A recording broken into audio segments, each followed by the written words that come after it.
We'll probably split this up into a part 2 video, but I wanted to get it started. 7 jerk anti-heroes that were more anti than hero. Kind of like our dude from Red Dead Redemption, right? He's a good guy, good at heart, but you could punch pedestrians constantly, rob drunken people, extort the poor. It is a very off-putting game, Red Dead Redemption, but he's a good guy. He really is a good dude. An anti-hero is like a hero only made of antimatter, such that when the two collide, they mutually annihilate in a devastating release of energy.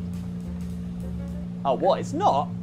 Yeah, that was not. What I'm hearing now in a live rewrite of this week's script is that an anti-hero is actually a protagonist lacking the typical characteristics of a hero. Right. Like being good, or brave, or not painfully branding his enemies. And also I smell oh and my god. Very funny, guys. Anyway, what the most memorable of these playable jerks are the ones who tip the balance as far away from the hero bit of anti-hero as possible. Watch on for our, let's not say favourites, and beware of spoilers for the following games. Alright. I'm completely fine with all of this being spoiled, by the way, so let's get started. What have you got?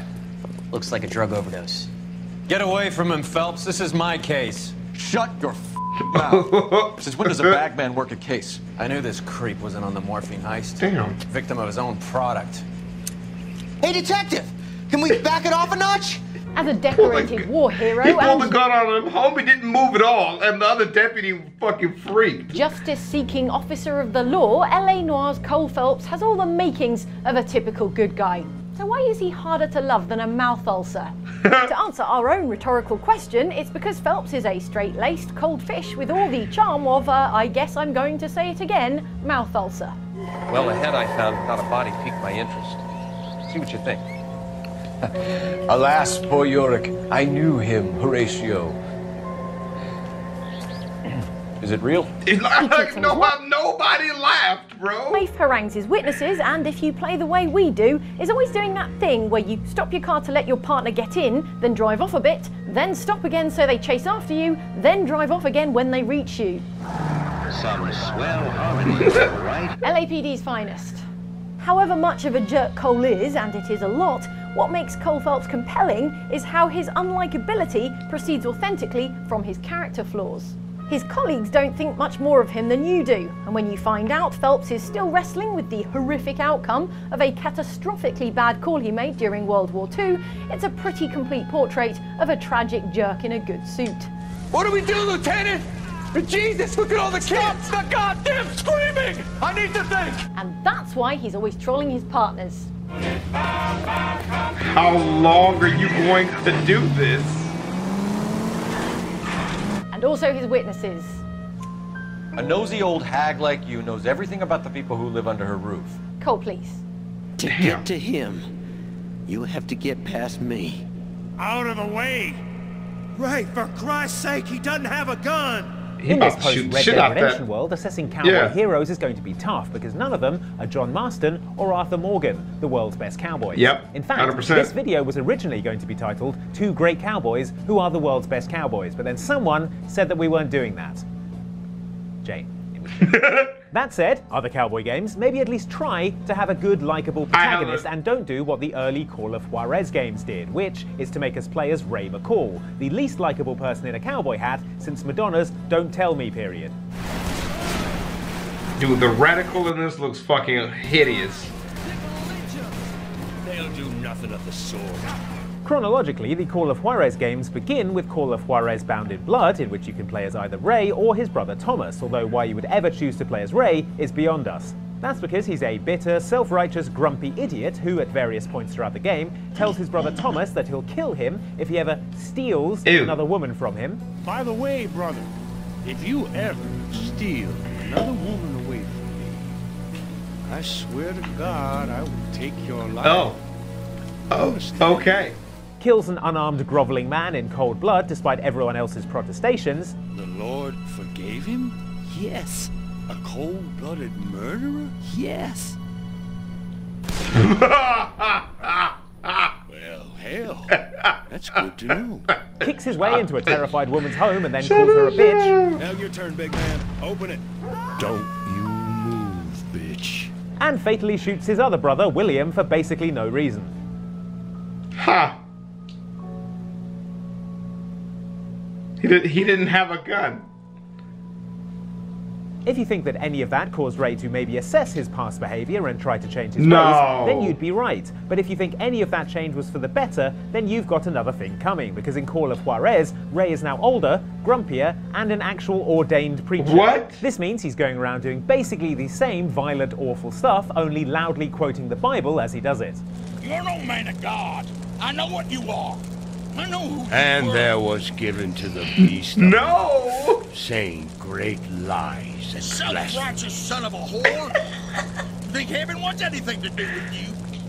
You're going to hell. And I'm gonna send you there. Maybe give that Bible a read sometime, Ray. Pretty sure there's some stuff in there about not killing people. Right, probably. Incredibly, Techland decided to keep the McCall family going for the next installment in the series, Call of Juarez: The Cartel, which featured Ben McCall, the grandson of Reverend Ray, who is just as hypocritical and self-righteous as his granddad, only swearier. I did not come to bring peace, but a mother sword. Before finally realizing that maybe these McCalls are actually all terrible, and in 2013 introducing an actual likable gunslinger, Silas Greaves, in the much, much better Call of Juarez Gunslinger. Were you a part of that giant Pinkerton posse after the Wild Bunch? No, boy. A circus like that would have slowed me down. Besides, I wanted Bryant all to myself. Got there in the end, Call of That's not Juarez. bad. Now, have you thought about adding some redemption to your game? Just a thought. I was just reading in the archive about the heretics. I've seen so many people play Dishonored at this point. Have you ever seen the ritual? I've never seen the heretics brand used. No, it's a rare occurrence. But I did spy the face of one so branded. A former member of our order, of course. Out on a retreat, we passed through a fishing town and saw him begging. Don't get us wrong, Corvo Attano from Dishonored is pretty cool. Stylish mask, neat hand tattoo, awesome slides. Yeah. It's the only way to travel. But none of this being cool erases the fact that he's a terrible person. It's not even so much that he's a trained killer on a quest to assassinate significant figures in the corrupt Dunwall government. Morally, that pretty much puts him on a par with any other murderous action game hero.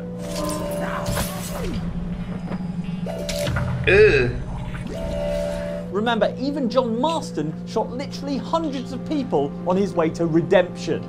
Also ran at least one horse off a cliff and accidentally dynamited a nun. When I was playing. Where Corvo reveals his true jerkhood, though, is if you, as the player, attempt to spare the lives of any of these assassination targets, something that would ostensibly seem to be the right thing to do.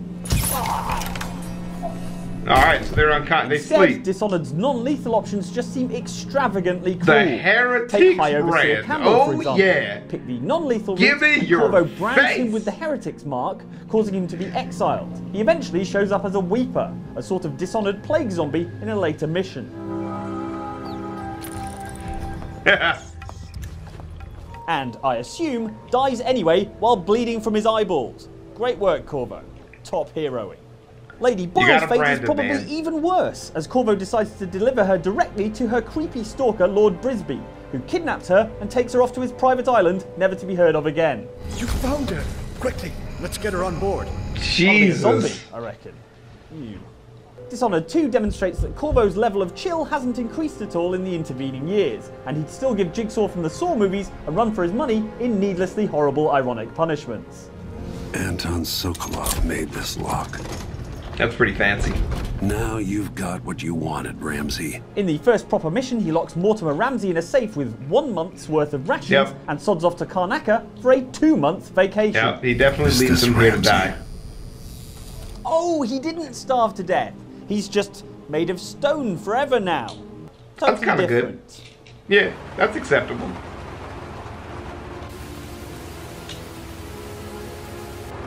Oh, Heavy Rain. I got that for free on PlayStation. You guys were telling me it has really hard moral choices.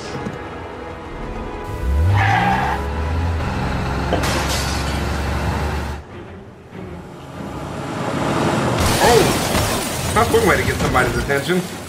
If you were planning to do a group cosplay of Heavy Rain's 4 playable characters, you'd have to draw straws for which of you had to be miserable private detective Scott Shelby. That's not merely on account of Scott Shelby being a charisma black hole in a grubby trench coat and the empirically least photogenic of all Heavy Rain protagonists. Well, you should be careful. He'll probably be back. Sorry about the mess. He even sounds sad. And that's not even because of the grim, vengeful temper that fuels him through the violentest mansion rampage ever perpetrated by a licensed PR.